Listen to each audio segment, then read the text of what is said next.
If more of you supported the show, I'd be less sick of podcasts. The blah blah. Sending out good vibes. The blah blah. Good vibes. Good vibes. The blah blah. Good vibes. Good vibes. 108 breaths of deep gratitude and prayers for guidance and protection. And put on a didgeridoo and shamanic drumming track. Shivers or vibrations and stuff like that.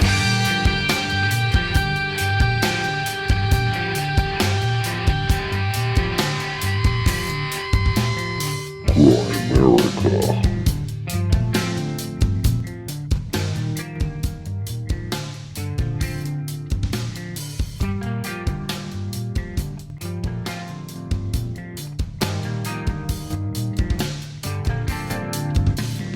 Okay, guys, welcome back to the Agrarian America Show.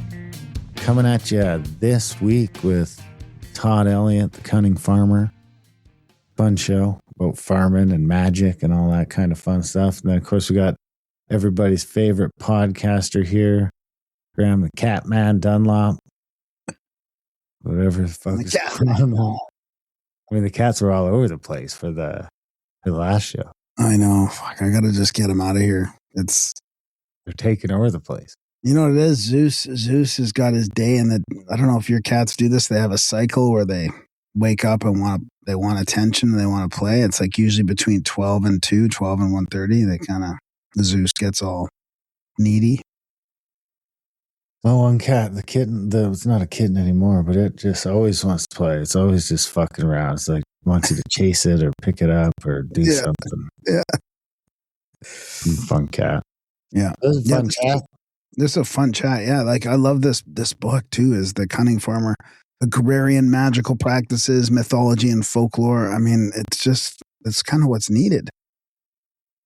Yeah. It's a super sweet book too. It's very big, huge hardcover book with full color pictures and super high quality book for sure. I gotta say, I was pretty impressed with that. And we got, of course, Easter Island coming up right away. That I guess it's not right away, but 6 weeks. Less than 6 weeks till we're in Easter Island. There is some room. There's a tiny bit of room left for that. A few spots left. So if people want to come check that out, they come to Easter Island with us. Check out contact@thecabin.com. We got the Randall Carlson Finger Lakes tour. We just got the Randall Carlson Sacred Geometry Workshop and Scablands tour going for October. It's a busy fall. Then, of course, the Malta trip. After that, the Serpent Mound trip, this solstice coming up. Lots of chances to connect and hang out and do a little this and that as hopefully it's spring. It's starting to warm up again after our little surprise snowstorm. Yeah. Yeah, it's pretty good. So yeah, you can skip forward to the interview. There's a timestamp here, and I'll do his bio later, I guess, and stuff. And that's right. There's always a timestamp in the show notes. Skip these lazy ramblings, and of course, we did have some people support. We mentioned you can support right through the Apple Podcast app now. We've got, I think, 4 or 5 people that did support through that. So that's good. Working. I just wanted to mention again that we can't tell who you are. So if you want credit for that, you got to email graham@agramerica.com and say, hey, I did this, and we'll let you know. We don't need proof or anything. Just tell us. You would be a noble in the Grimerica hegemony and become a noble, so noble. Yep. So yeah, spring is coming. I mean, it really is interesting. I was thinking about today how the sun is different now in the studio. I do have to put those curtains up because it's like in winter, it doesn't really bother me in the studio, and in full summer, it doesn't. But in these, what would you call them? The equinoxes, I guess, or getting close to the equinoxes, where the sun starts hitting the studio in a weird way. So I gotta put up my curtains here.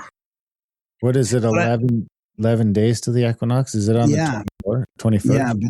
Yeah, I think it's 21st, 20th or 21st.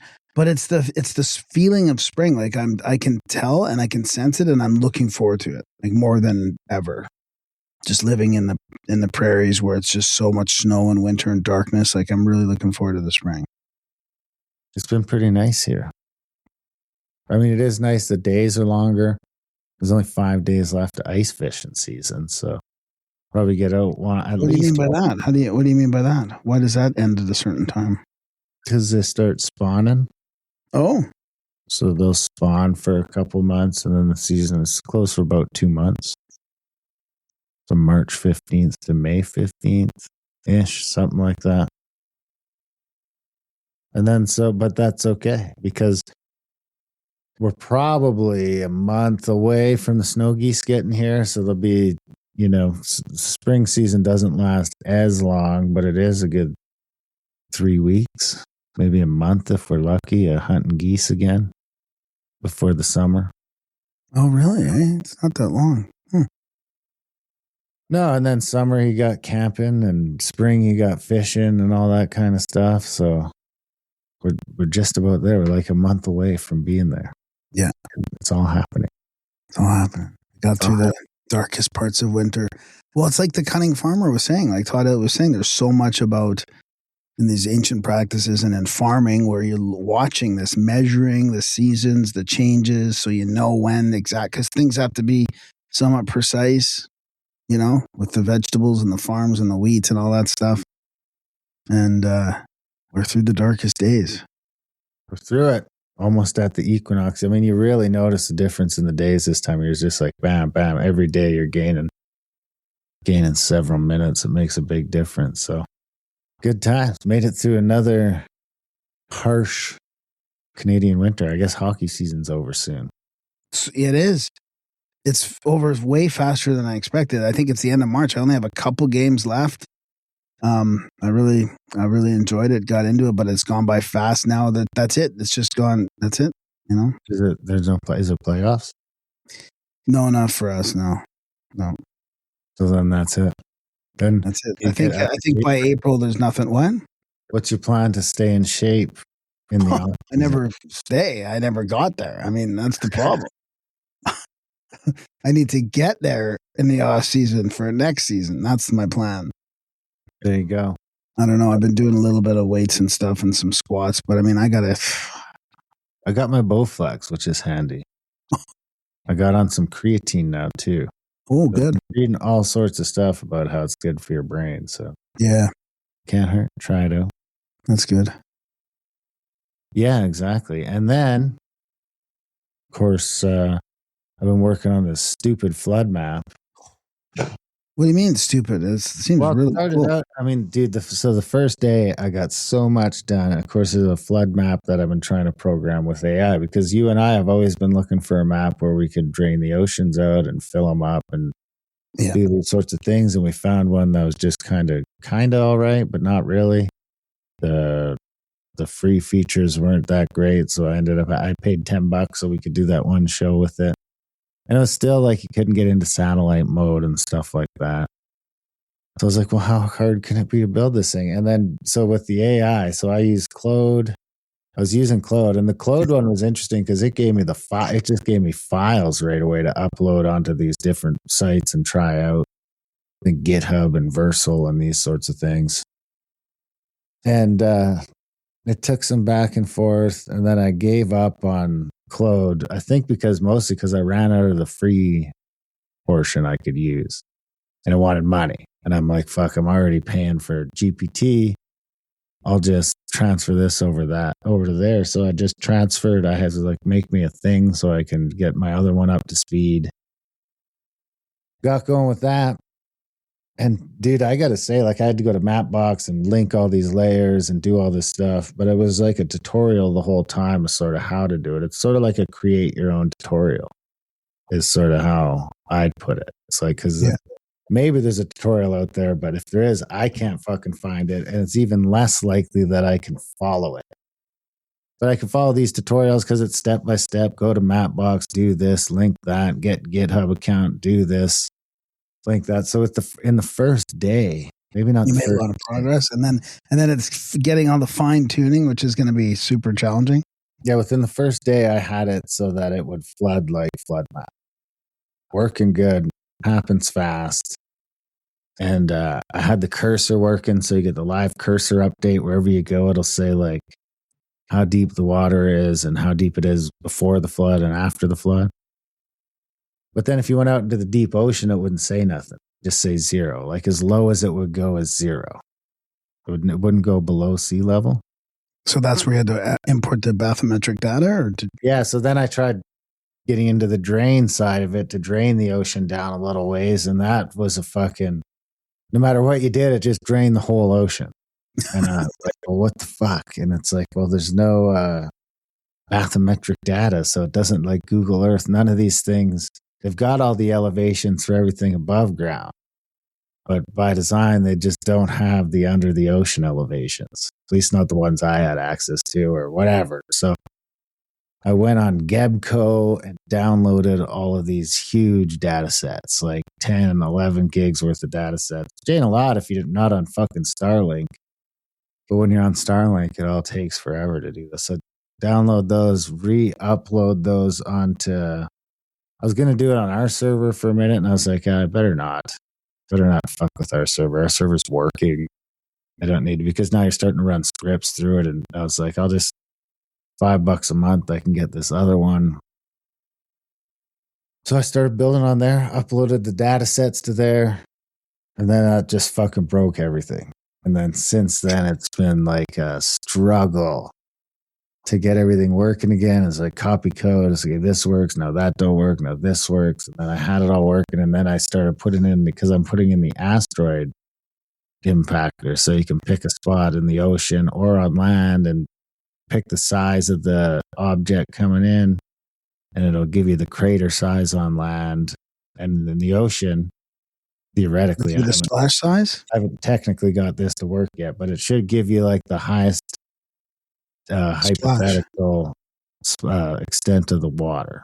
Do you have to put the incoming trajectory on the thing too? Like what angle the thing's coming in? That's all going to get to be too much. I mean, maybe down the road you could have a 45 or something, but for now, this is all just going to be based on head on size. Yeah, head on. You can change size. No glancing blows yet.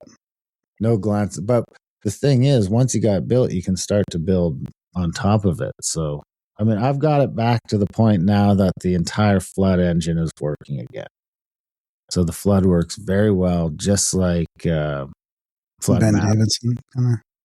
except with that. Well, no, you can just like say 70 meters more water or 200 meters more water or whatever. All the ice melts. Check that. In continents or the world itself? Does it have to be fully... Zoom into the continents and you can see all of them, where the new shorelines are, and the cursor will tell you how deep the water is and all over the new land and all that kind of stuff. Wow, that's cool.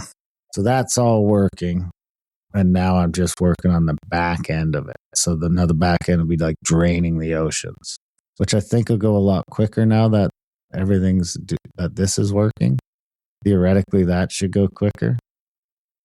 And then I got to cache all these tiles so that it doesn't take forever when people go on there. Like so they're going into like, and what will happen is as people use the site, it'll cache it every time someone uses it. So if you go in and do 322 meters and look around, it'll save everything you look at. So the next time someone does that, it's going to start. Otherwise, it would start out really slow while it has to load all these thousands or millions of tiles while you're looking all over the earth. So I'm pre-caching a bunch of that so that it starts out pretty quick. So with a little luck, the first version will be out by like the end of the week, hopefully. So are we going to do an episode or something on that? Yeah, maybe the drain capability and hopefully the asteroid impact capability. And I'll get a URL and a name for it, throw it online, and there'll be a free version, and then of course there'll be a paid version. And hopefully people I'm going to have some more features in there because there is of course a bunch of I'm paying for hosting now and pay for GitHub and pay for fucking this. And it's like the more people that use it, the more money the AI costs. So. But it should get working. And then I think because now that I've done the bathymetric data and all that sort of stuff, it knows how much water there is everywhere. So it seems like eventually I'll be able to do maybe some isostatic stuff with it. And like the pole shift. What happens if it goes 45 degrees in 3 days or whatever? That'll be down the road. But I'm already thinking, just with the flooding and with the this and the that, it'd be interesting to just have a layer where you can turn on all the sites, Pyramid, Machu Picchu, show where all those are, so you can check different scenarios of those. And then maybe a layer of all the sunken sites, so you can see where those are when the water comes out. But it's a giant work in progress. I mean, it is. It has been a bit of a shit show every step of the way. Well, no, it's been pretty good though. It's forward momentum. It's forward momentum. Sometimes it's frustrating, but it is. I mean, it's crazy amounts of code that you could never do without the robot. Yeah. It does a pretty good job of me being able to just type my vision into it and it's spitting out how to do it all, man. I don't know how to do any of it. Make the main.py file, make the JavaScript files, make all this stuff, which is just a file. When you open it up, it's just a bunch of code inside that fucking. Imagine if you get to pick, the pole shift goes 45 degrees this way, and then then you can tell, like, in this part of the continent, 1,000 meters of water flows over it, and it ends with no water or some water. You could probably do all that kind of stuff, right? Yeah, that's the vision. Yeah. That is the vision. Yeah. So if it comes out, support it. Support the show.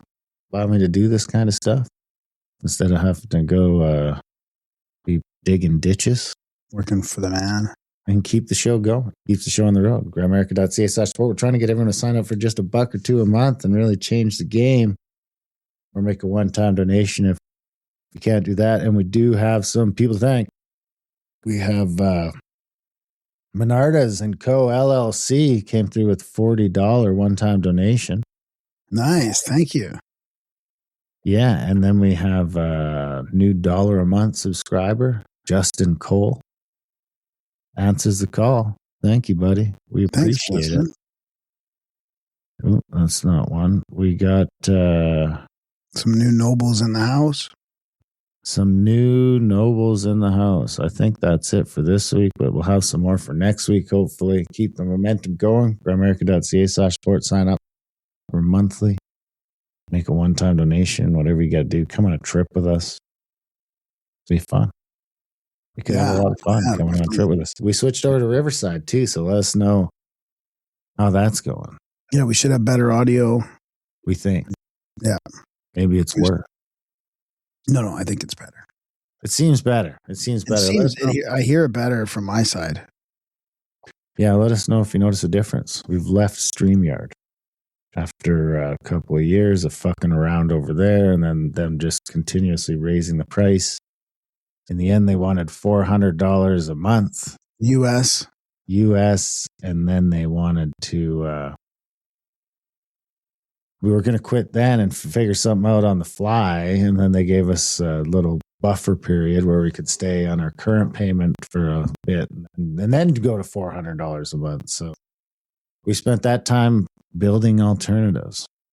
And we got some. We're going through Riverside and what's it called? Restream. We're using Restream and Riverside. That seems to be working. Hopefully we'll have this funky new flood map out for you guys to play with pretty soon. The Gramerica flood map. What do we name it? Gramerica flood? Well, no one's going to fucking ever find that unless they listen to this show. This is a problem. It'd be nice to expand this beyond our audience. Because you know what I was thinking? I mean, this could be a hit with the climate alarmist. Mega flood map? You don't need to do a mega flood map. You could just put in fucking 30 feet. You could use the map for climate alarmism. How so? Just say this is the sea level's rising. This is what's going to happen when it comes up just 6 feet. Yeah. Look at all this. All these cities, yeah. All of Florida gone.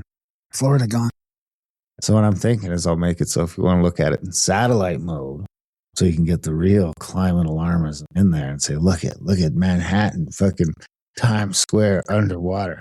You could pay me $6 a month, motherfucker. Anyway, what else you got? Oh, that's about it, I think. Yeah, it's just excited for spring. Yeah. Excited for spring. Booking our flights to Chile right now. I tried to book them last night, but it canceled out. Remember, I said it was waiting. No, waiting for approval from the airlines. And What? it said no. And I tried again, and then it said no. So I'm going to try again tonight. Book them flights. I think my plan is everyone's scrambling because the oil price shot up like 3x. I heard it came back down already a little bit. Hopefully. I mean, diesel went up 30 cents, 35 cents in a day. You think that's what it was then? The airline's just waiting to approve it because of some pricing fluctuations? I'm assuming something goes into panic mode. There's always fucking fluctuating prices all the time. They've got some deal with Booking and Expedia, so they can be like, nah, man, we're not fucking honoring that. So Booking, tell me the ticket. Thought about booking a private jet. I heard dude, I'm not. I was gonna say something. Those are the ones that crashed. Those are the fucking ones that crashed. If you look at all the plane crashes, there's way more than you think. Way more than you think. But they're all little fucking Cessnas. No, I'm not talking about like those. I mean, it's just a bigger. All of those you got to fucking worry about. I feel like it's just that the commercial aviation industry has like way more stringent standards. Probably the private stuff, but I mean, there's way more plane crashes than you think if you start factoring in the non-commercial airfare. I don't know, it's probably still the safest. But you notice whenever someone says air's the safest way to travel, they always say commercial. I was just reading the thing last night about Buddy Holly when they're getting frostbite stuck on the bus, so he chartered the plane for $38 a head. And fucking what's his name was supposed to be on that plane, but he gave his seat away. The country guy, Ramblin' Man, Waylon Jennings. Oh, yeah. And the plane crashed. 3 minutes in the air and it crashed. And they all died. Oh my god! How many of them were there? It was just a little plane, so I think there was 3 of them and the pilot. Wow. So it was like Buddy Holly and a couple other guys. I can't remember their names. One of them got on there in a coin toss. No way. Yeah. Go back to the freezing bus, thanks. Those little planes, you gotta watch out. I mean, Jesse was ripping around. Shout out to Jesse. Jesse was ripping around in that fucking plane last year scouting geese. And I'm just like, oof. Those are the ones that go down, man. Here you are, you're just investigating shipwrecks and plane crashes and what's going on? Well, the plane crashes? No, you were doing the shipwreck thing. You were like, oh, it's not as safe. That you're just doing this thing on. I'm not investigating. Well, you're watching documentaries and going down the rabbit hole of. I'm just saying that they always say commercial air travel is the same. Well, you did the same thing with the pirates, the ships. Like, why don't they just say air travel? Well, what's your excuse on the boats? Pirate stuff. You're like, oh yeah, all these boats fucking sink. Like the last frontier. The chances are the boat's sinking. Well, remember for a long time we were talking about Grimera cruise boat. Remember? Fuck that. Was that during COVID? We were like, let's just fucking buy a boat and get off. I think that was during COVID. I think that was even before that. No, I think it was to get out of COVID. I think it was 10 years ago or some other atrocity. I think it was pre-COVID. I mean, maybe for the flood, maybe that is the way to go, is something floatable. They do sell floatables, like floatable escape pods for the flood. Boats do very well with a mile-high tsunami. It's a floatable, like it's like a floatable bouncy castle. Like you jump in and what? We need a submarine. Yeah, that'd be the ultimate, right? Anki's fucking drawing kind of looks like a submarine. Who's drawing? Is it Anki? I think Anki kind of. Well, he doesn't have a drawing, but he describes a vessel that's equal on all sides and blah blah blah, which sounds like a submarine. Wow, like a semi-submerged submarine. It'd be better because maybe they couldn't do it back then. But if that shit went down today, all hell could fucking break loose. And as long as you don't get hammered by some shock wave down there, even if you do, you might get tossed around a little bit. But your chances gotta be better than most. And it just like come out and you're just like out in Nebraska someplace. Better than stuck on land when there's literally nowhere in North America except for just east of the Rockies that's dry. Right where I am. My figure is if it does get here, it's going to be like, by the time it gets here, it's going to be moving slow and maybe more manageable. You got more heads up. Yeah, and I have a boat. So as long as, because I shouldn't have to be dealing with a wall of water anymore. My thought is I'm now just dealing with rising water. So hopefully I could just hop in the fucking boat, ride it out, and as soon as there's enough water to run the boat, westward, baby. Westward, ho. Yeah. Anyway, support the show. We're here working, trying to keep it going, keep it fresh. Let us know what you want to hear. Let us know what you don't want to hear. Come to the Serpent Mound Festival with us. It's going to be a time over there. Support the show. Here we are working on my birthday. Yeah, happy birthday. Every day. 45. 45. America.ca/support. Do please support the show if you want it to stick around for a long, long time. Also, we want to give out some good vibes to John C. Dvorak. Hopefully he makes a bounce back and is back in the saddle from his heart surgery and is fresh as ever and back on Grimerica in no time. So I still have a theory that John listens to the show. He just won't fucking admit it. So feel better, buddy. We hope you feel better and you're back home soon. Yeah. Anyway, you got a bio? Oh, yeah, right. Oh, yeah. We're working. So, yeah, Todd Elliott, farmer, earthworker, Reiki master, druid, and was certified as an astrological magician by Renaissance Astrology, lifelong student of mythology, religion, spirituality, folklore, and esoterica. Lives, works, writes, and studies on a small ridgetop farm in north central Kentucky, where he and his family ethically raise veggies, fruits, and livestock. And John Michael Greer here in the foreword says, finally, an earth magic book written by someone who actually touches the earth. So the book, again, is The Cunning Farmer, Agrarian Magical Practices, Mythology, and Folklore. innertraditions.com/author/Todd Elliott. So there's a link in the show notes for that. Also, the cunningfarmer.substack, and you can pre-order it from there. That's his Substack. There you have it, guys. Always remember to support the show. Join the chats, grimerica.ca/chats. Other than that, we love you guys. Enjoy the chat with the Cunning Farmer, Todd Elliott.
That's okay. Sorry, we are Kicked live, and on. I just had a cat that just kicked on the desk, and it's the cat that'll destroy things up here. So I'll keep an eye on her. The other two should be fine. Anyways, we are live with Todd Elliott. Thanks for joining us. We're super excited in Grimerica to have you here. Darren got your book in the mail the other day, and he was like showing me how awesome it is. The hardcover, The Cunning Farmer, Agrarian Magical Practices, Mythology, and Folklore. There it is right there. Yeah. So we are super excited. It sounds like an amazing feat and what you're doing on your farm and stuff.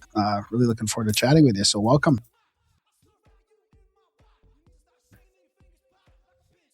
Well, thanks, guys. Thanks for having me on. Appreciate it. I really am honored to be here and glad to be talking with you guys. I think about quite a bit, but it's so unavailable for me to put it all together.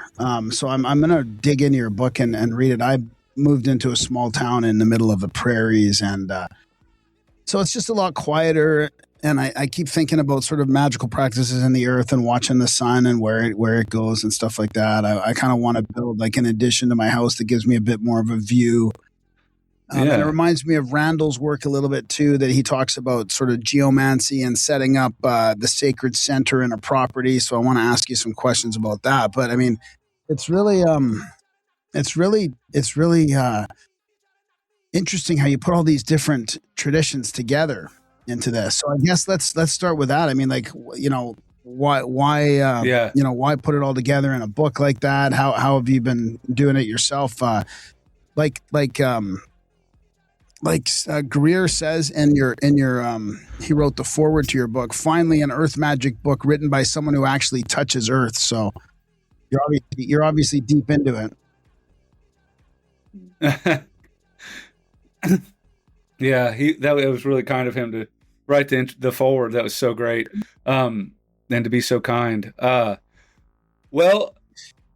I guess why? Like, how long have you been the first question? How long have you been planning them to make all this? Why so eclectic?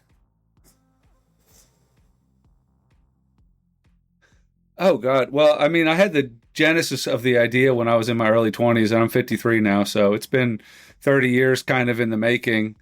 You know, I started writing notes on a book that I might want to write one day when I was, like I said, 30 years ago in my early 20s. So, you know, just kind of keeping ideas in the back of my head about what I wanted to write about. I knew it was going to be about agriculture and the sacred somehow, and, you know, agricultural magic, things like that. But I really started writing it 3 years ago, a little over 3 years ago, started working on the manuscript, and just it all came together. It's really like you had mentioned that it was really eclectic, that I draw from a lot of different traditions. And that's because I try to meet the esoteric traditions where they are. You know, I think I model my practice on the Cunning folk of the 17th century.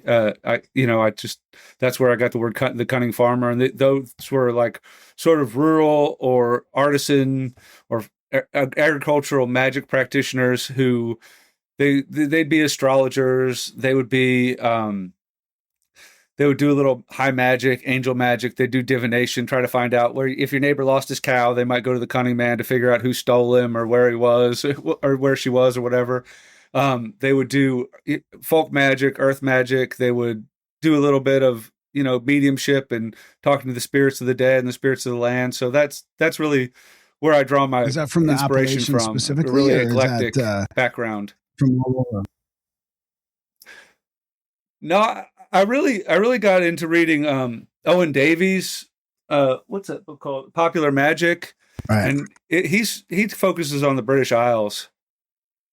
But yeah, the cunning folk thing is huge, and I don't think they call themselves that in Appalachia, but they call themselves, it's like granny magic or Appalachian witchcraft or stuff like that. Is a very similar path. Yeah, I live just a little bit west of the Appalachians. So what would be some of the stuff you put in, like you put in practice over the years that you've noticed really working that you would sort of write in your book? Is there some main practices that might have made a difference?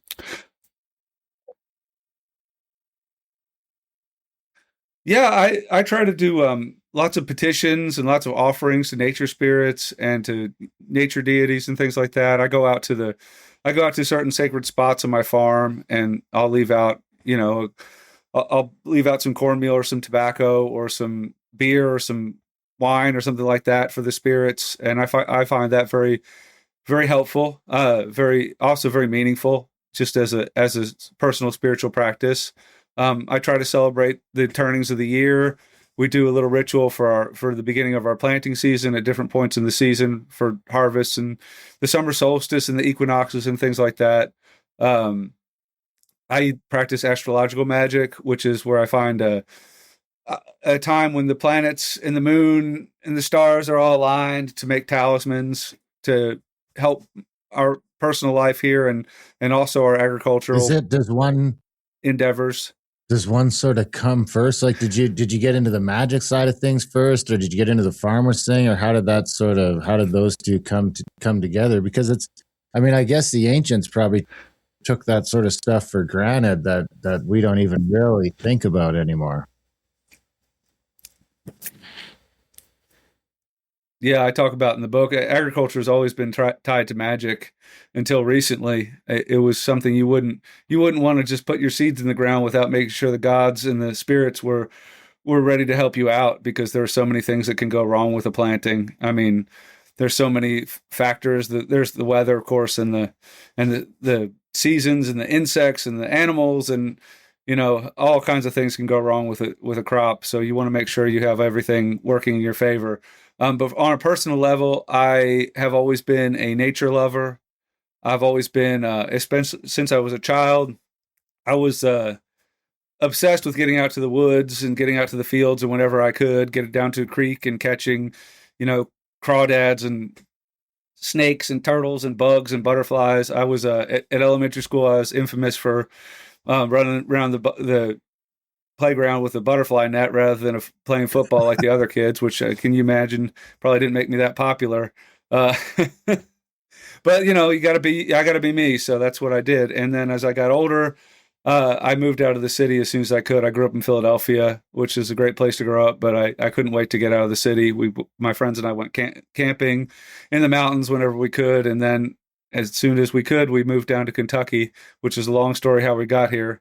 And I was practicing magic probably from my late teens, discovered it, like everybody, like a lot of other people did in the late 80s in the occult section of the mall bookstore. My friends and I got every book that they had there on Wicca or ceremonial magic, and just started practicing that. And I got a little more into it than my other friends did, and I kept it up when they left it behind. And so when I moved out to the country, it kind of became what were some of those older sources of ceremonial magic and stuff that you were following? Oh God, I mean, everybody read Aleister Crowley and Donald Michael Craig's Modern Magic were some of the big ones. Magic and Theory and Practice. I still have them all on my bookshelf behind me.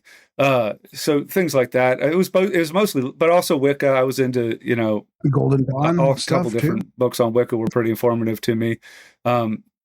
Golden Dawn, definitely. That was Modern Magic. Donald Michael Craig introduced me to that. I've never been a member of any magical fraternity, especially when I moved out to the country where there's nobody out here doing that kind of thing. It's kind of isolating. So I'm basically a solitary practitioner. Sometimes my family joins me for stuff, but how much we're pretty much on our own out here. Completely lost with modern sort of factory farming and everything we're doing over here now. That doesn't probably seem like there's any magic involved, unless it's maybe involved on a level that I'm not noticing at. But it really seems like we've kind of gotten away from that completely. No. Yeah, they've definitely gotten away from that completely in the modern world. How much of that spills over into we've got this huge problem with all the food, right? I was just talking to someone who went to Israel and couldn't believe how good the carrots were, and then I was talking to someone else who had an apple from some other place and couldn't believe how good it was. And then you look at some of the numbers, and it's like all of the nutrient density in our vegetables and our food and our crops have gone down to almost zero, and you're eating apples that are mostly water and oranges that are mostally water, and it's all just sort of getting stuffed up. So I was wondering how much of that has to do with the chemicals, and how much of that could be like a lack of intention or magic or anything or something like that. Well, I'm sure the intention and magic contributes to that, but a lot of it's just growing things in nutrient poor soil. I mean, if you're growing things, I went to California and visited a big vegetable farm and bought some sweet corn, some watermelons, and some strawberries, and they were the worst things I've ever eaten. They had no flavor. They were completely watery. They were grown in sand, whereas we grow in soil. They were grown with chemical fertilizers, whereas we use compost. And we use, we actually have dirt here. So that's a lot of it right there. But I really do believe that the plants and the crops respond to the intention. They respond to the love and the care you put into it. I have a chapter on corn and grain growing practices. I'm sure if you live in the in the prairie in Canada, you probably live in grain country, and you know that they plant those fields with giant, massive planters with no ceremony, no love, no care. And if you contrast that with the way indigenous people in that part of the world grow their crops, with ceremonies for every step of the process. It's kind of sad to think, for me as being a plant person, to think about the little corn plants just being unloved and uncared for. Nobody sings to them, nobody celebrates them, nobody celebrates their harvest. I mean, you might take your check to the bank and be happy that you can pay off a massive debt that you've incurred against the planting, but there's no community celebration, no love in it anymore. And I'm sure you can taste that. We raise vegetables mostly here, and we put a lot of love and intention into them. And our customers say that their kids finally eat vegetables again.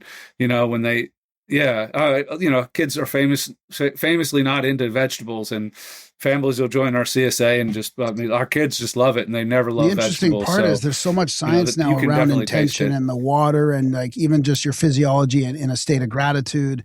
There's all these things that like your state of being affects physical things. And your intention with water, like the Marisudo Emoto, those things. But I mean, I never really thought of that as far as like, farming and plants too. But I'm assuming it would make a big difference.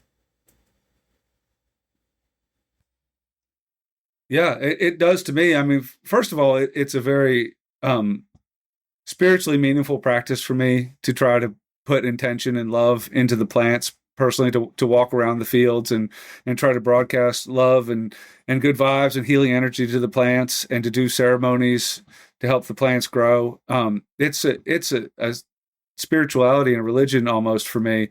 But second of all, the plants definitely respond to it. I mean, everybody's familiar with The Secret Life of Plants, where you can, where they said you could actually measure the plants that had been exposed to good intentions and praised, and the plants that had been, threatened or scared or whatever. So that was also, that kind of thinking is a big influence on me as well. John when I Michael heard that Greer years ago. Wrote the foreword. Of course, we had him on. Must have been almost 10 years ago now. We probably do have another show with him and see where he's at these days. But when we had him on, there was a lot of talk about cataclysm, maybe not cataclysm. No, I don't think he was coming at it from a cataclysm, more than his take was more just it's all temporary and it's all collapsing. I don't know if he's still there. I assume that he is. So I wonder how much of the book, like, did you take any of that into account, that some people might have to grow some shit real soon and it'd be best if they had some tricks? On a personal level, as a farmer and as a homesteader, we're always ready for emergencies or contingencies. That's just the way you think. We try to have a full winter's firewood. We try to have extra fuel and seeds and things like that on hand for anything that happens. And that's always in the back of my mind. But I don't talk about it too much in the book. I do have a chapter on plant medicine, where I talk about how it might be necessary to relearn some of the skills of plant medicine that we lost in that some of this stuff, agriculture, sustainable agriculture, and plant medicine are necessary skills in a non-industrial world, and that we might have to go back to that one day. And I don't know where John Michael Greer is with that now, but I imagine he's still following all that. Is there any sort of history of? I mean, I know I was just watching something last night about. I'm gonna mess up the years. I want to say it was like maybe 535, 536, and 542. That were these sort of years of lost crops. There was a bunch of cultures around the world that said the sun was blacked out. It seems like there was a bunch of starvation that crept in. So, are those sort of? Was there any sort of? I think we're at blaming the sun or volcanoes or something like that now. But I guess from your point, or from this sort of point of view, it could be all sorts of different things that can start to affect crops on a sort of a metaphysical level. Well, we've definitely seen a few years where it's been drier than normal. in a row. We've had a few couple dry years, and I am also an astrologer, and I have studied eclipses. And if you read William Lilly, who was a 17th century English astrologer, he wrote a treatise on eclipses and talked about how they can affect crops, and especially if they're in a fire sign. And a few years ago here in the central United States, we had a total lunar eclipse. We had two of them. We had one in 2017 and one in 2024, and right in the area where the area of totality was, along the path of totality, there was a severe drought in the central United States, including our farm that year. So it is interesting how cosmic events can affect life on Earth, and I do follow that in my astrological work. And as a farmer, there's not a whole lot you can do about it. If the climate tries to go south due to sort of cataclysmic shifts, you just kind of have to try to roll with it. As far as climate change goes, I do hold out some hope or some faith that the nature spirits and the gods will be kind to us because we remember them. But yeah, I think that I think must we're be just as some vulnerable as of the anyone reason else. why they measured followed the solar and lunar activity so much. Like when I was reading, Randall's work where he would talk about building like a school, and he'd have a insertion of the gnomon pole, the establishment of the cardinal directions, the horizontal calendar and the astronomical lines, and the sacred center where if there's water underneath it by dowsing, all that stuff. But I'm assuming that you would want to watch, if you didn't have the modern tools that we have, you'd be watching almost daily or whatever to make sure that the sun is on path and the moon is on path. Because if something changed, like you would know, from history that this is the way the sun goes, and there's a pole here that shows. And if it ever goes off track, you'd be like, okay, like we got to prepare for something,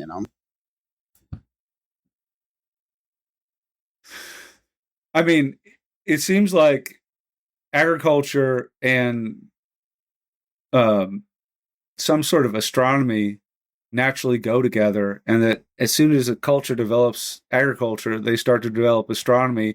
And one reason is because they have all of a sudden enough food to have astronomers, basically, because astronomers they probably don't produce much food, but because they have to be studying and measuring the sky and staying up late and watching the stars, you need a priesthood or something like that, an intellectual class. So that's one reason. But another reason is because you need to know when you need to have a calendar, and if you don't have paper, you can't develop a calendar. Well, even if you do have paper, you can't develop a calendar without celestial observation over generations and generations. So astronomy and astrology always generally some sort of astrology follow agriculture, because you need to know, if we plant corn on May 1st, for instance, maize on May 1st every year, well, we need to know when May 1st is. And you can't know when May 1st is without a solar calendar. You can and a lunar calendar is the first calendar most people developed, because you can just the moon is obvious. Yeah. You can view the lunar cycle.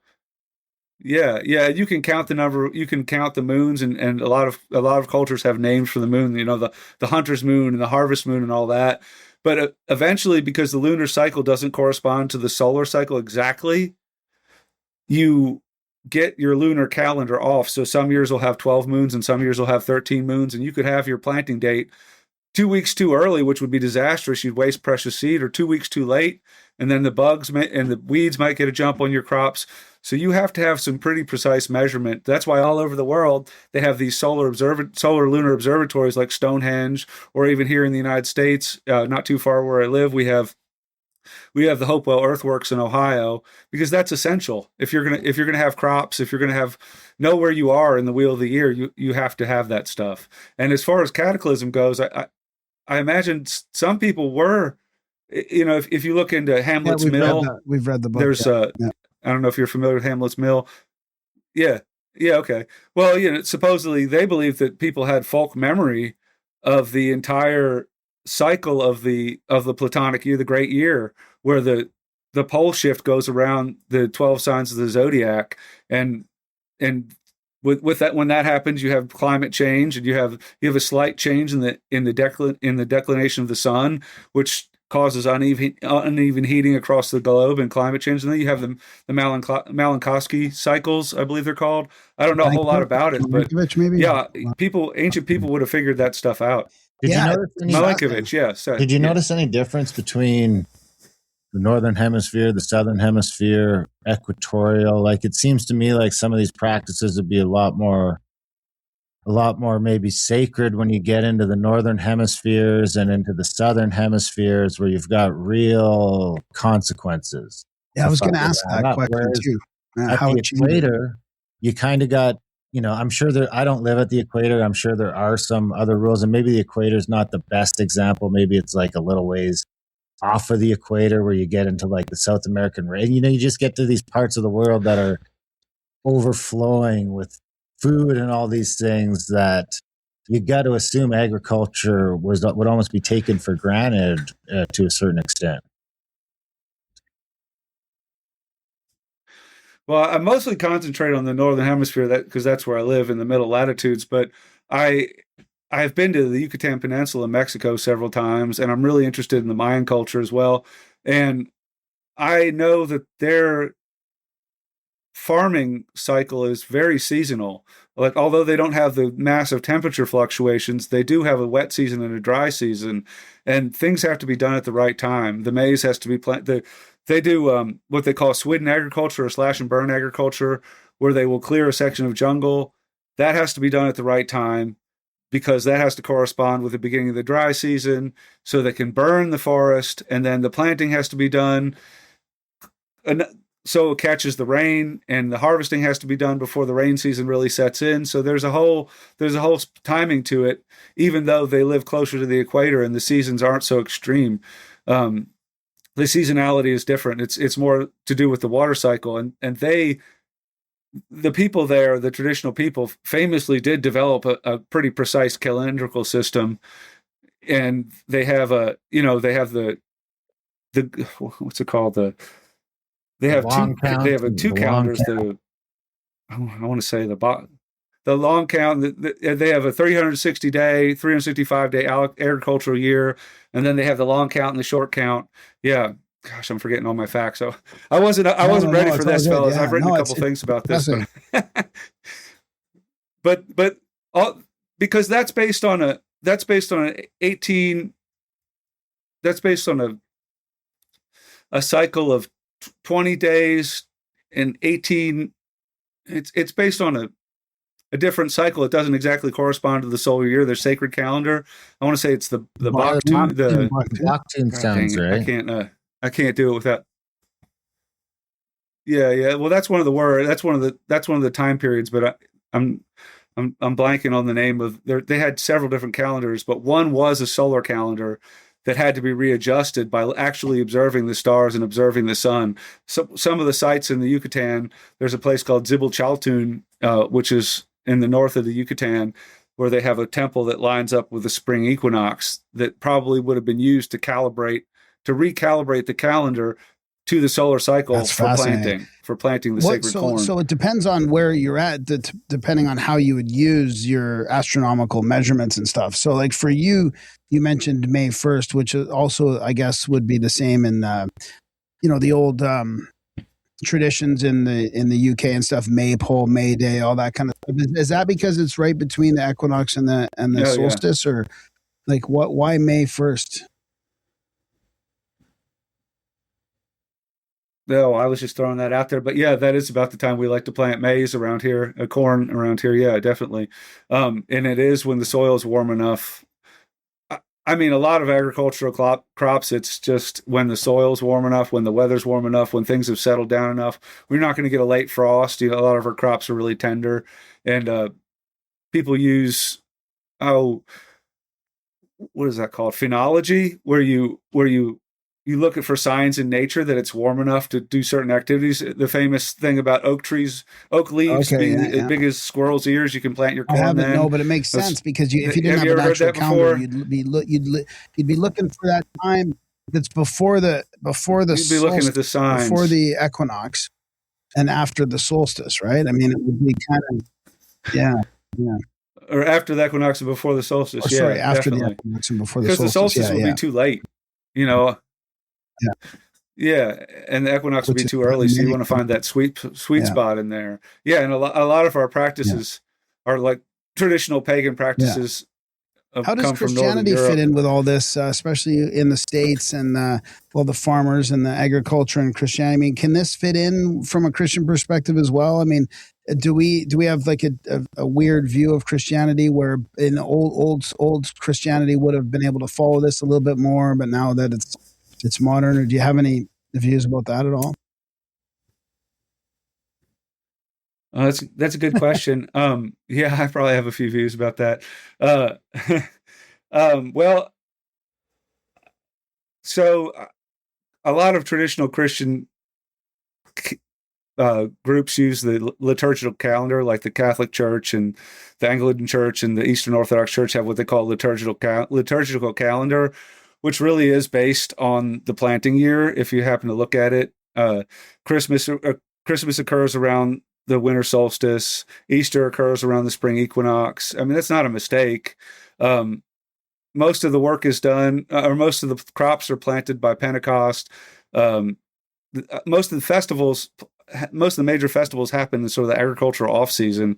I don't know how much if you guys have noticed that. The difference between Thanksgiving in Canada and the States. I mean, ours. If you sort of look at you mentioned May 1st. Nobody in Alberta is planting corn on May 1st. I mean, they seem to know sometimes. Last year they planted early. The farmers they were following something because last year, normally here it's like mid-May, end May before the seed really starts going in the ground. But last year we had an early spring. We had more water than we've had in a decade.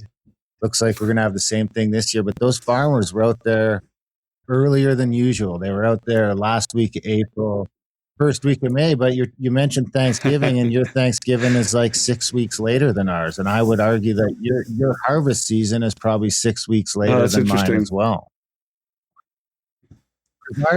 Ours is October, yeah, that's probably like true. the well, it's second, funny. Second Monday in October, I think. Okay, that's cool. I didn't know that. No, as far as your farmers go, I have I have a book by a British folklorist named George Ewart Evans. I got a couple books of his. He's pretty cool. He went around his area in England and interviewed old timers about agricultural practices back in the middle of the 20th century. So he had these old guys that could remember the 19th century. And one of those old guys told him that when they got ready to plant the barley, because barley's a big thing there, they would go out there and they'd like get the soil prepared and they like pull their pants down and put their butt down on the ground. And if it was too cold, they wouldn't plant their barley. But if it was warm enough that their butt didn't get cold, then they'd go out there and plant the barley. So maybe that's what your guys are doing up there in Canada. They're just checking the soil to see how warm it is. Hope they might be using a thermometer. They might be doing it the old-fashioned way. It was a real banger year for Alberta farmers. I don't know about Saskatchewan, but for Alberta farmers last year was a real good year. The one thing that screwed a bunch of them is they hung on. Everyone was hanging on because it was warm. The weather was good. And I think that most of them caught it before the frost came in. They know what they're doing, but we had a couple of real bad hailstorms come through and completely level. Like you could see the line of where the storm came through and just destroyed sort of everything in its path, which sucks for those farmers because they're getting insurance on a regular year, not on a bumper year. But we've it's interesting to see you say it's been dry down there because we've been wetter up here for the last, say, 16 or 18 months than it has been in over a decade. Oh yeah, we've had a dry couple of years. Of course, we got a couple of inches of rain this week, which is great. But your farmers, just not to speculate, but I imagine they were trying to leave it out in the field to dry as long as they could before they combine it and put it in the bin. I think it costs more money to dry it in the bin than it does to dry it in the field. We've got this new thing where we've got farmers spraying glyphosate on wheat right before they cut it down so that it dries out faster. That seems to be kind of. We have some farmer buddies, the Snake Bros, down in Texas. And I remember we had them on the show, and Graham and I were telling about this glyphosate problem. We're like, the farmers are spraying this shit on the stuff to get it to, I forget the word, but to basically dry out quicker. Desiccate? Desiccate, because then there's less of a risk of them losing this crop because of, if it only takes 3 days instead of 2 weeks or whatever the numbers are, it's just, it's safer for them. So we had them on the show, and they're like, nah, man, that doesn't happen. It says right on the package not to do that. And I was like, all right, well, go talk to some farmers around there and report back. And to their credit, that's horrible. To their credit, that's horrible. They reported back, and they were like, man, go ahead. Every single farmer we talked to is doing exactly what you just said. Wow, even down there. I know they're doing it here, because you can start to notice that glypho in the air come right around harvest season, and you see all the planes everywhere, right? You see the crop dusters, you see they're all out there spraying that shit right before they cut it down. Yeah, that's got to be bad for the people that eat it, for sure. All of your bread problems are coming from. I think you're absolutely right. I've heard that before. I try to not eat any wheat products that aren't organic anyway. Turn on us, right? Bread's been sort of the staple that's kept alive for a couple thousand years, and then all of a sudden, but people can't eat it. I know and a lot of people can't eat it. I have a kind of a hilly place, and we've raised wheat here before, and I really love to raise wheat. I raise it half an acre or something like that. I have an ancient combine from 1950 model, Alice Chalmers combine that does like a 5-foot swath. It's pretty cool, but I love to have it here. It's just such a beautiful and ancient crop to raise, and to talk about feeling like you're participating in a timeless activity.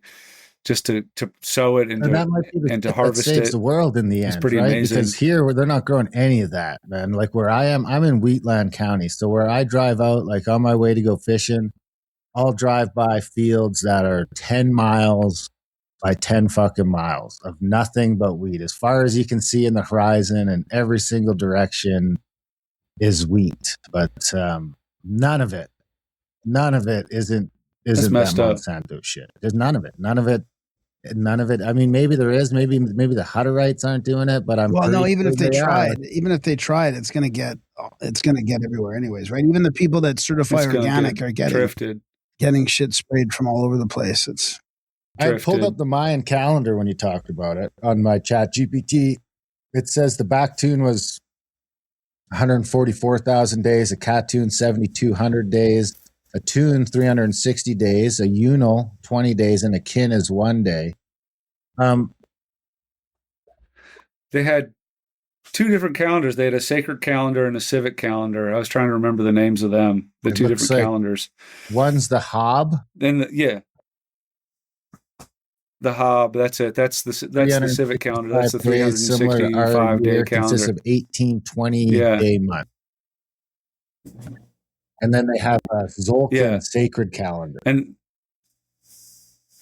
sulking. Those are the two words I couldn't remember, Hob and sulking. But they the Hob, interestingly, they knew that it was actually that the year is actually 365 and 1/4 days. So that 1/4 will mess you up over a long period of time. That 1/4 day will get things really off. So what they would do is they would celebrate the beginning of the Hob year 6 hours later each year to account for that. So even though it was a 365 day calendar, they would just move the official celebration back 6 hours. 6 hours. Yeah, so that works pretty good. That seems like more than ours. Yeah, it works pretty good.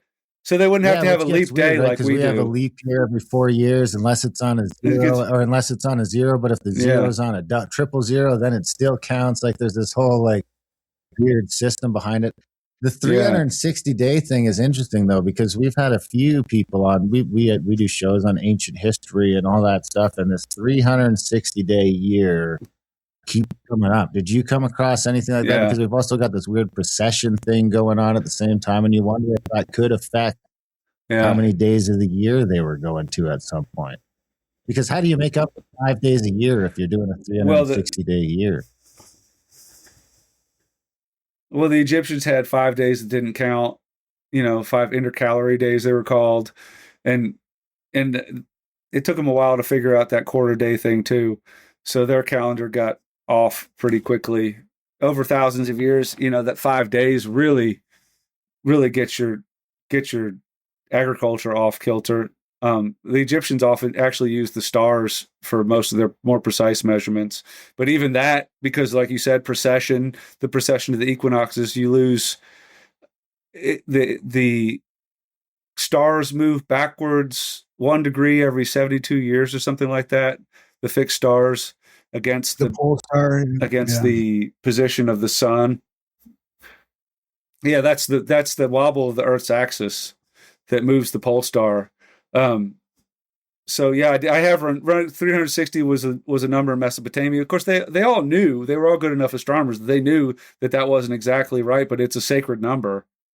It's the number of degrees in a circle to this day, and it's the number of degrees in the zodiac. It's a perfect sacred number for all sorts of people, but it doesn't quite fit the Earth's year. Almost, but not quite.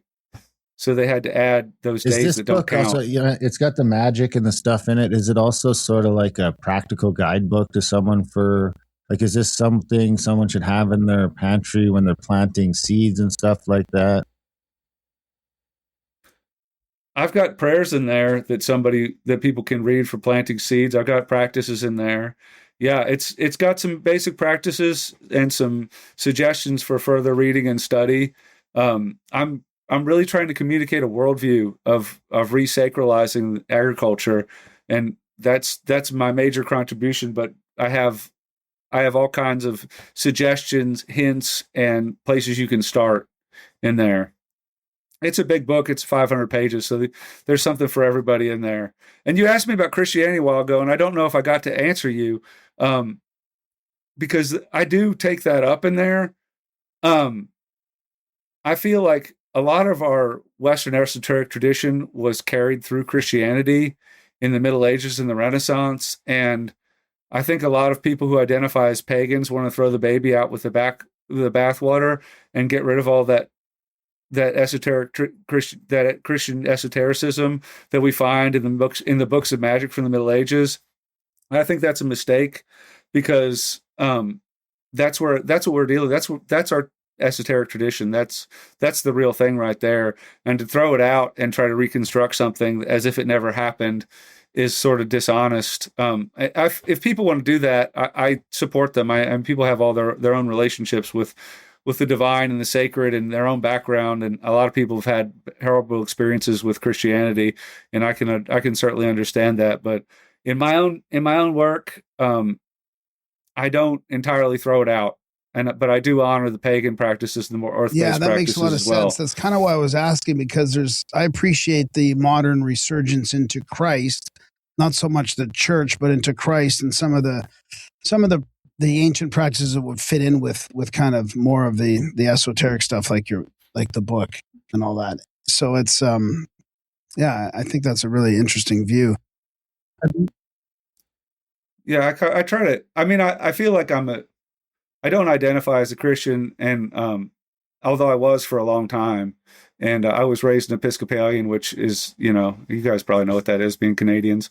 I was raised that way, and I wasn't traumatized by my religious background or anything like that. So, and I feel my heart goes out to those who were, and I totally understand. So, but I do talk about angels. I do talk about the divine. I do, I consider myself a Hermeticist and a Neoplatonist, and that's kind of my new home tradition.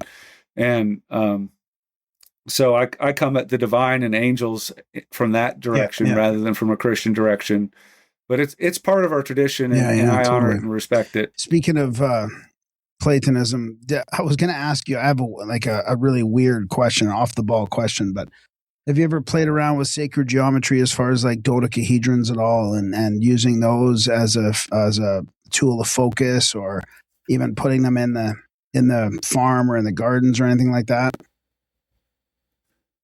No, that's a great idea. I did build a geodesic dome one time. We had a yeah. You could buy these little frames. I don't know what happened to it, but you could buy these little frames and you could mount 2x4s to it, and it would make a 20-sided. What is it? Is that that's a dodecahedron? Yeah, it would make a dodecahedron. Yeah, you could put a tar. Yeah. What Icosahedron. about Yeah. electroculture? I mean, we've done some shows about that. Have you played around with that at all? No, I would love to though. I would love to play around with that. It's a little expensive to get the kits unless you build them yourselves. And I would love to get a field broadcaster. I'd love to get started on that too. That's really cool. I've been hearing about. Yeah, we had a guy that was doing an experiment with dodecahedron, like visualizing a dodecahedron on these plants, and they grew differently. It was pretty interesting, and because it also has when you go back to some of the ancient literature on dodecahedrons, it's got crazy mythology around it. You know, yeah, that's the 12-sided one. Yeah, with the pentagon on each side. Yeah, and it's talks about it being the structure of the universe and the most powerful symbol or shape and all this stuff. It's pretty interesting. That's cool. I mean, I know all those from dice, and of course, those are the platonic D&D dice, and of course, those are the platonic solids too. I always thought that was cool. That that when I read about the platonic solids, that those are the building blocks of the universe in Plato. Those are the shapes the elements come together to form, and in D&D, those are the things you roll to make everything happen. So I always thought that was a neat way the game lined up with esoteric. Oh yeah, me too. Philosophy. Yeah, I love that part of it. So the other thing I wanted to ask you is about Gordon White's book Animistic. It reminds me a little bit about that too. It was a pretty amazing story and book.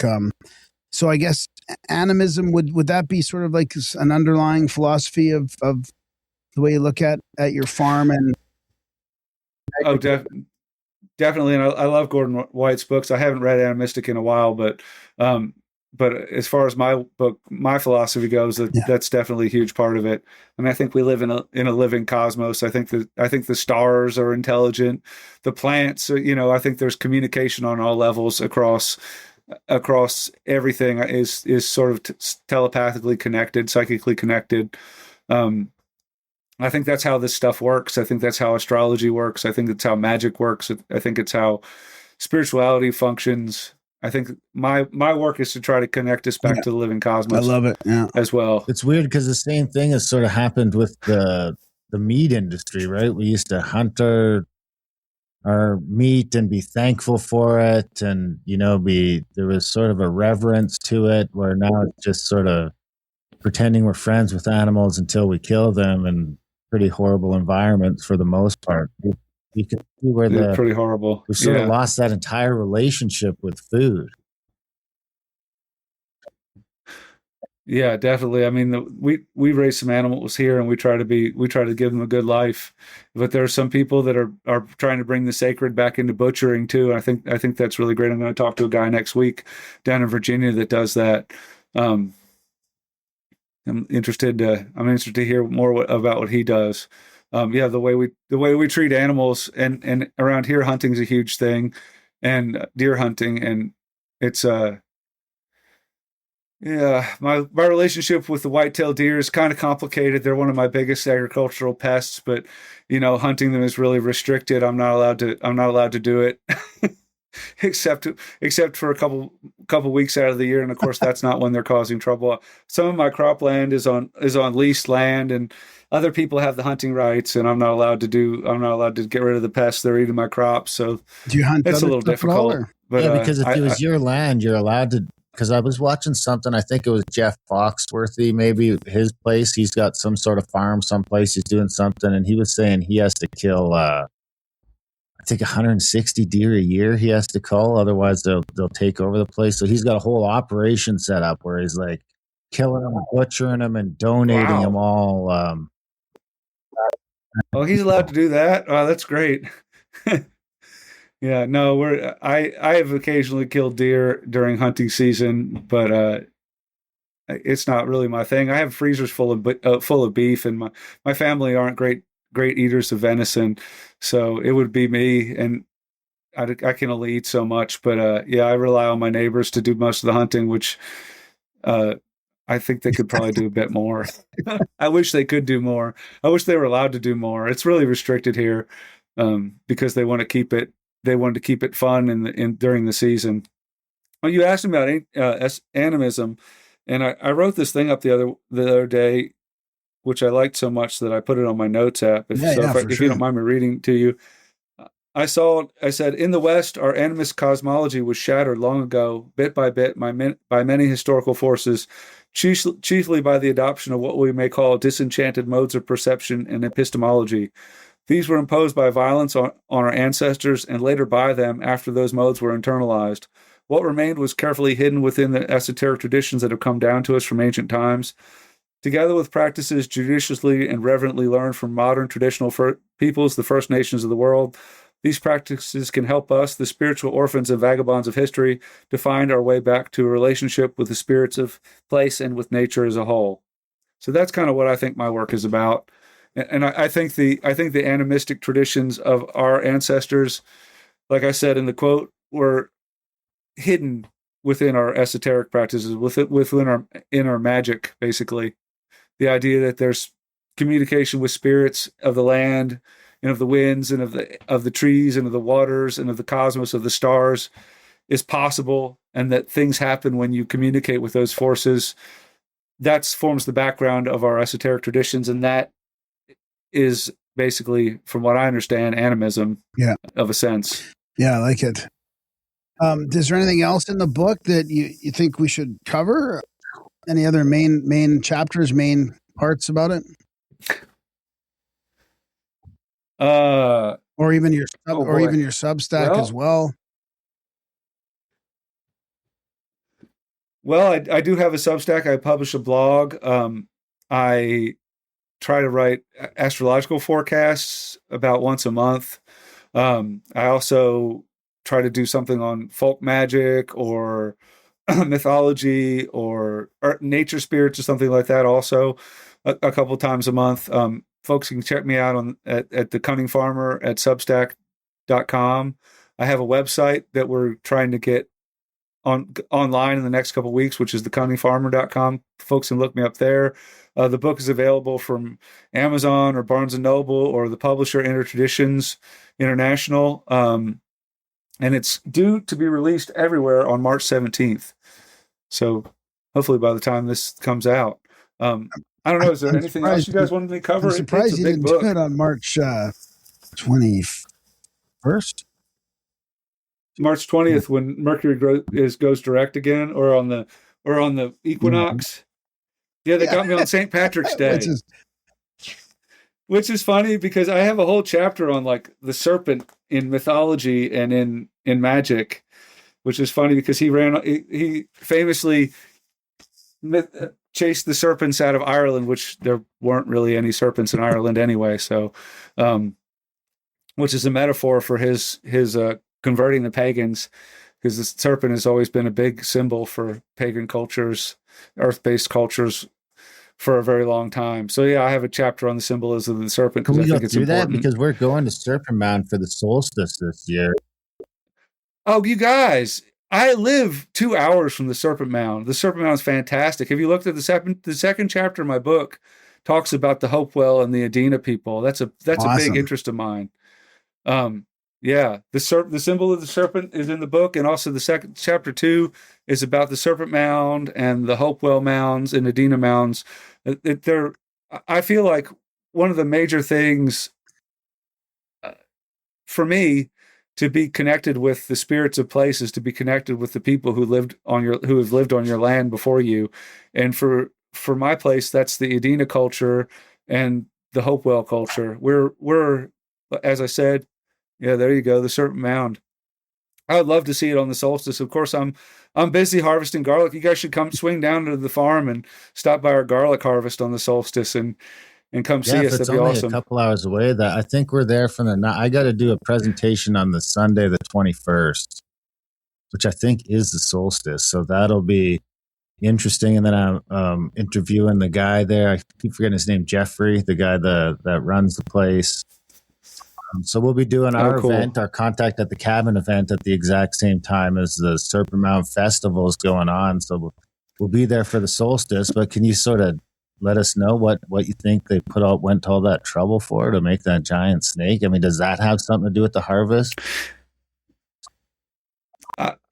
Well, that was, most archaeologists now believe that was built by the Adena culture in about 5 to 200 BC, maybe in stages. And the Adena people might not have had maize. They were a little early. The Hopewell probably did, although I just read in a book called The Mound Builders that they found some corn cobs at an Adena site in Ohio. Anyway, yeah, I think it had to do with. I follow the work of William Romaine, who is an archaeologist that measures the celestial alignments of the Hopewell and Adena sites, and that one. Well, of course, the summer solstice sunset is directly over the head of the serpent. So that's what people are gathered there to watch the sun go down over the head. And you know how he's eating us? He looks like he's eating an egg. It goes down right over the egg. And also the coils of the serpent track the moon, the positions of the moon during its 19-year lunar standstill cycle, which is something you have to do if you want to predict eclipses. And the sun swallowing an egg is pretty good symbolism for the eclipse. In fact, in modern astrology, in traditional astrology, we talk about the dragon's head and the dragon's tail being the nodal points where the moon's orbit crosses the Earth's crosses the ecliptic. The moon's path crosses the path of the sun and the other stars, because the moon's orbit, as seen from Earth, is slightly to the north for part of its cycle and slightly to the south of the ecliptic. And the points where it crosses are the nodes. And they're visualized, as I said, as the head and tail of a serpent. And those are where the eclipses can occur. So people have symbolized eclipses as either the sun or the moon being swallowed by a serpent or being hit by its tail, depending on whether it's the south node or the north node. So it's really interesting how the serpent symbolism lines up with the eclipses and the solar and the lunar cycle. So yeah, I think that's what they were doing there. It's a fascinating site. It's beautiful. It's and while you're up there, you have to see Newark, Ohio. You have to go to Chillicothe. I mean, if you got a couple days and you're in the area, those places are about an hour and a half or 2 hours from Serpent Mound as well. Newark is the site of the largest earthworks in North America, and I was just there a couple weeks ago, and it is fantastic. There's the Great Circle is a 30-acre earthen enclosure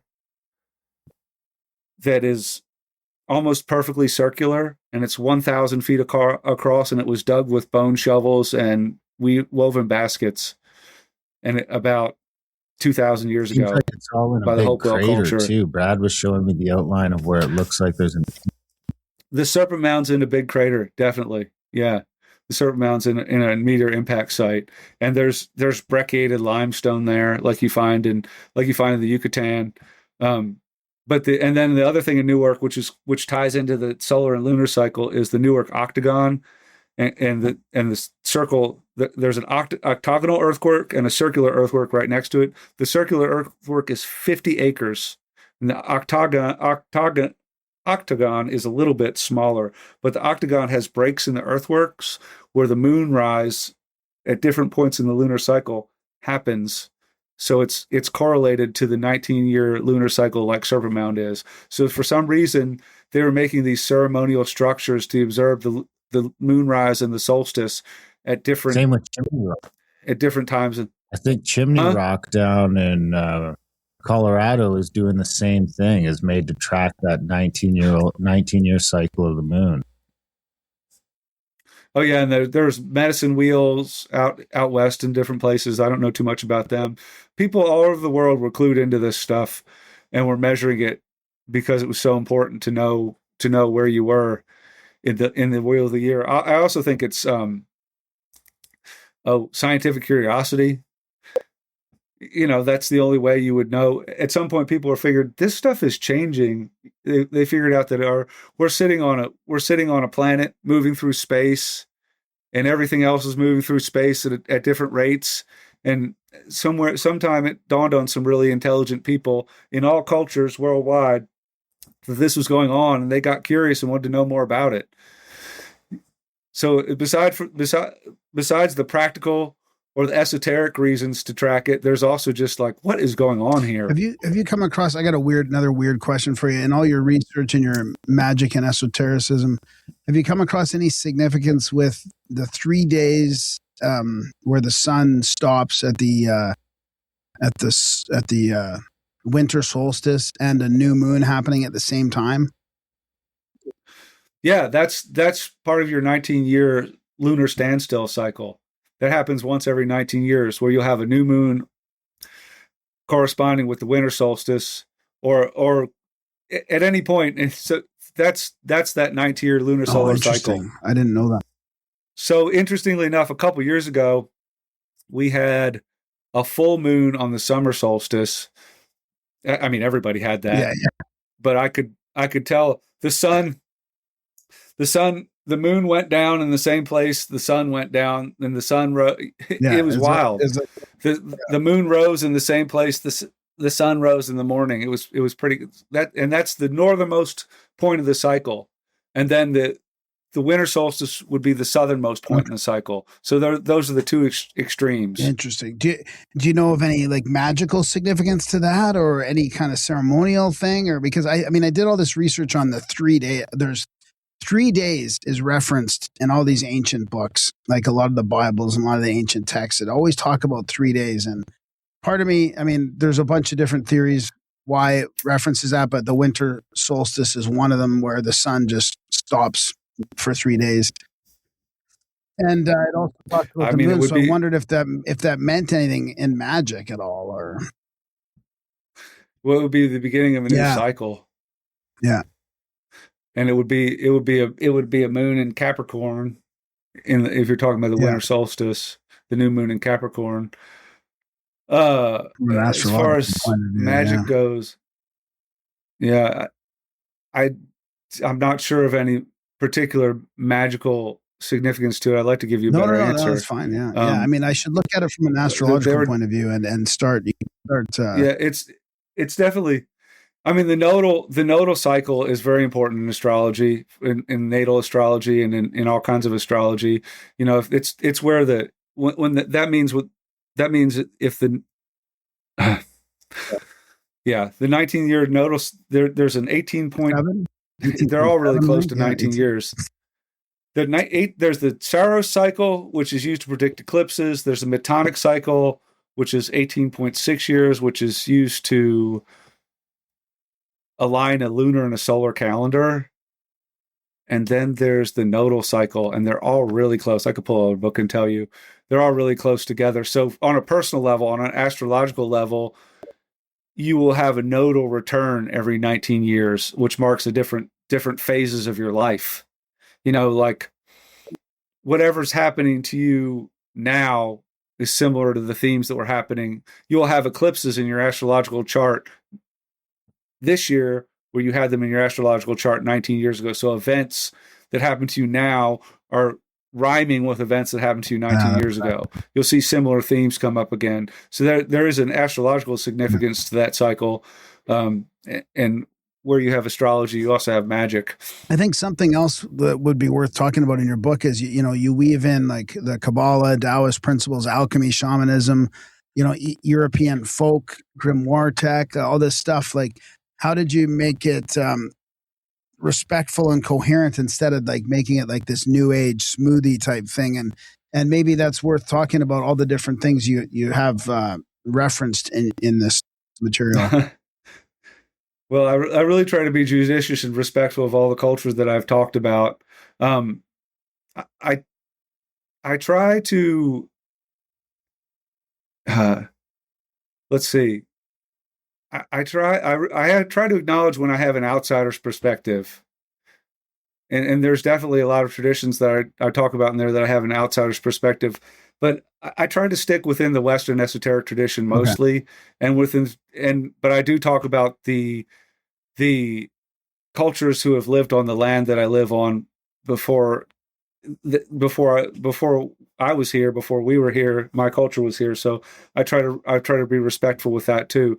I mean, that's definitely a part of the story of this place, and you can't have a relationship with the spirits of place without having a relationship with the people who've lived on your space before. And since I am, for better or for worse, of European ancestry, that means that I'm a different culture than the people who lived here for 20,000 years before. But I got to talk about it. You know, it's important to talk about it. It's important to acknowledge that their contribution and their presence here. We were talking about the Edina Mounds, and most of them in my area were destroyed by settlers, which is horrible. But I want to try to remember them in my work. Yeah, for sure. Is there anything that surprised you as far as how well it translated to actual dirt farming? What do you mean? Like exactly? any practice, then when you're putting the book together, you realize like how well it fits with farming that surprised you, you know, even though you've been studying this for decades. Well, a whole lot of magic is tied to the Wheel of the Year. I mean, in neo-paganism, there's that 8th festival cycle with the solstices, the equinoxes, and the cross quarter points. Of course, that was invented in the 20th century, and it fused, but it still fits really well with a farming and planting cycle. It's strange. I mean, it's no mistake, because they were fusing the Gerald Gardner and those people who invented that festival cycle. They were fusing the viewpoints of two different sets of agricultural people. So it's no wonder that the Celts and sort of the maybe the more Germanic peoples, and it's no wonder that it works, because both of those were agricultural people. So that's one way it fits, and then even the Golden Dawn celebrated the equinoxes and the solstices, and of course neo-pagan Druidism as well celebrates it's all about the Wheel of the Year. So, and that's what farming's all about as well. And tropical astrology, it fits with the Wheel of the Year too. So I'm just trying to bring it together. It seems like it might be a hodgepodge to bring astrology and magic and farming all together, but it's all about the Wheels of the Year. It's all about the 4 quarters. It's all about the 4 directions. It's all about the 4 elements. It's a cosmology. And I try to talk about the living in the center of the spiritual cosmos a lot in this book. It's the number one thing I'm trying to communicate. I like it. Yeah, it's good. I really like the book. I like that it's a hardcover. It's big. It's easy to read. There's a lot of real good pictures in it. It's very well thought out. It was interesting you mentioned the corn at Serpent Mound, because the Mohawks in Canada have been growing corn and squash and beans for like 1,500 or 2,000 years. Yeah, definitely. Which come up. Yeah, and kind of shows those trade routes or something going on all the way from Guatemala or wherever up to here. Yeah, people think the Hopewell culture probably got a hold of maize, and then the Mississippian culture, who was here after them around the, I'm gonna throw out a couple dates, maybe like AD 900 to whenever the European epidemics came through. So for about 600 years, we're a massive corn growing culture, and I'm sure there was a lot of trade with Mexico, a lot of cultural interchange. If you look at Cahokia in Illinois, there's pyramids made out of earth, a lot like you see in Mexico, made out of stone. The people built with what they could. So I look at artists' reconstructions of Cahokia in Illinois, which is about 6 hours from here, and that was a corn farming culture. And I kind of see I've been to Teotihuacan in Mexico, and I believe it was a Toltec city. Don't quote me on that. I think it was Toltec, and I see pictures of Cahokia, and it really reminds me of Teotihuacan. I've been to the Mayan, a bunch of different Mayan sites, and I can see a lot of similarities between those places and places in North America. And I think what they have in common is maize culture and a mythology around that. Yeah, it makes sense. It's interesting because corn's another one of those ones that used to, maize, everyone's eating this stuff, and now they're saying it's useless to us, basically, all this modern corn. Yeah, I grow heritage corn here on the farm and try to make cornmeal with it. It's really amazing stuff. Tastes great. Tastes like a far cry from what you buy at the store. I don't really like to buy cornbread mix from the store. It's junk. What else do you grow? I grow mostly vegetables, all kinds of vegetables: potatoes, sweet potatoes, onions, garlic, cabbages, tomatoes, peppers, chilies, We have a question all in the kinds of chat. stuff. Bean. Asked if your main garlic is soft or hard neck. It's hardneck. What's the difference? I grow music. Hardneck sends up a little shoot that you have to pluck off, and it sends up a little flower stalk in May, and you have to pluck those off so the bulb gets bigger. And it's more adapted to cold climates because we get pretty cold here. In fact, our variety of music would probably do well where you all are. Originally the seed stock came from Canada. Interesting. Before we start to wrap up, Todd, is there anything in the book that we didn't get to? Is there any questions we should have asked that we didn't? Oh, I don't know. I'm sure there's some stuff we didn't get to. It's a pretty comprehensive book. We talk about plant medicines, entheogens, underworld spirits, nature spirits, astrological magic, astrology, theurgy, angel magic, all kinds of cool stuff. Weather magic. We could probably talk for hours if you. What's the easiest thing to grow? If someone's like just getting into, maybe they want to start growing some stuff. My wife's been talking about it for a while. What is sort of an easy thing to grow in the Northern Hemisphere? What's a good starter thing that's sort of easy to grow, properly, not just throw it in the ground and forget about it? What's sort of an easy entry level that grows well and is an easy practice to do at the same time with it? Well, you guys are pretty far up north, so how do tomatoes do where you guys live? They do all right for a few months.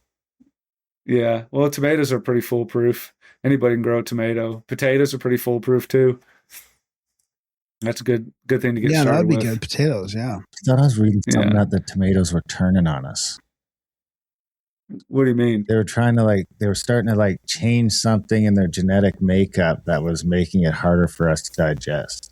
Which seems weird because if it wasn't for us, those tomatoes probably be fucked by now. I mean, they owe us one too. I don't know. Make sure you do it with everything organic. Use organic, use compost instead of fertilizer. Don't spray them with bad stuff. They'll probably try to treat your soil okay, and everything's going to be more digestible. Your plants are going to be happier, and your body's going to be happier with you eating them. Excellent. Todd, Elliott, where can people get the book? Where can you mentioned your Substack. Can you give us all those URLs again? Sure. It's my Substack is the Cunning Farmer at cunningfarmer.substack.com. And then my website is thecunningfarmer.com. And then you can get the book at Intertraditions International, Amazon, Barnes & Noble, anywhere you can get books. I encourage people to order it from an independent bookstore. You might have to place the order with them, pre-order it. But pre-orders are available right now. People are actually getting the book right now if they order directly from Intertraditions. You don't have to wait 2 weeks until it comes out. Okay, that's good to know. Absolutely. Are you going to do audio at all or audio? I've spoken to the company about doing audio. I love audiobooks. I work on the tractor a lot, and I put on some earphones and just listen to an audiobook. I would love to do an audiobook for it. I hope they agree to that. They'd be really great. Yeah. Hey, if they don't, let us know, because we have the Intertraditions owes us some favors actually. So that might be something. Yeah. I appreciate them setting me up with you guys. We've done a few audiobooks for them and just gave them to them because we messed up something and recorded. So we've given them some audiobooks. So we might be able. You mean you guys have read the book out loud? Yeah. Yeah, and gave them the files. Yeah, for free. Oh, that's cool. Yeah. Well, you guys will read it for me. Yeah, I would do it. A lot of Sure, I'd books. love to. Yeah. He's narrated over 200 now. So. Oh, really? Yeah. Oh, that's cool. That'd be great. We should talk to them about that. Yeah, and then you get to read it good and slowly and soak it all in. Yeah, exactly. Yeah, I'm reading The Lord of the Rings to my little boy right now. Oh, and, that's great. Wow. and there's something about reading a book out loud that Yeah. you get the detail so much more than when you read it in your head. Yeah. Yeah, you can't You skip read more along. slowly. You can't skip along like you normally do. You got to Uh-uh. really take it all in. You got to. No, Yeah. I'm bad to speed read too. Yeah. Well, I got to say, we get a lot of books sent here, and this one really stood out in the box. It was, by far the nicest book we've gotten in a while. So, looks great. It's well done.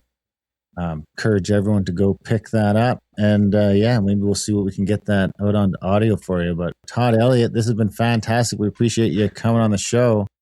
All right, thank you, Darren, Graham. It was nice to meet you guys and good Nice talking to you. too. Yeah, thanks. You too.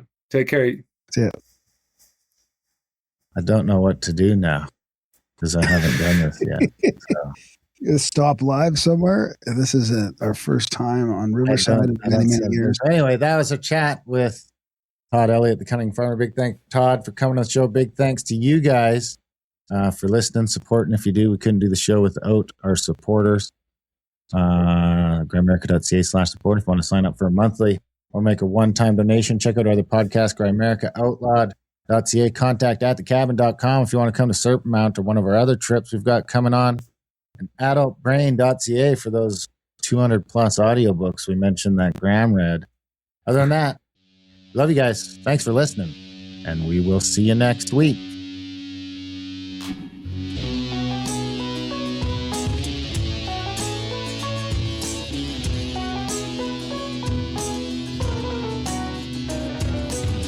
Your mind's on fire, all the color red in a blue lagoon.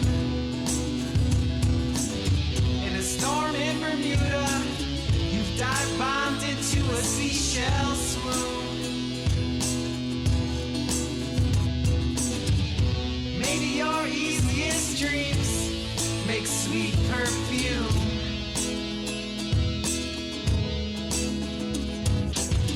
While you're yawning, yet not breathing in a hospital room. Should I call for help?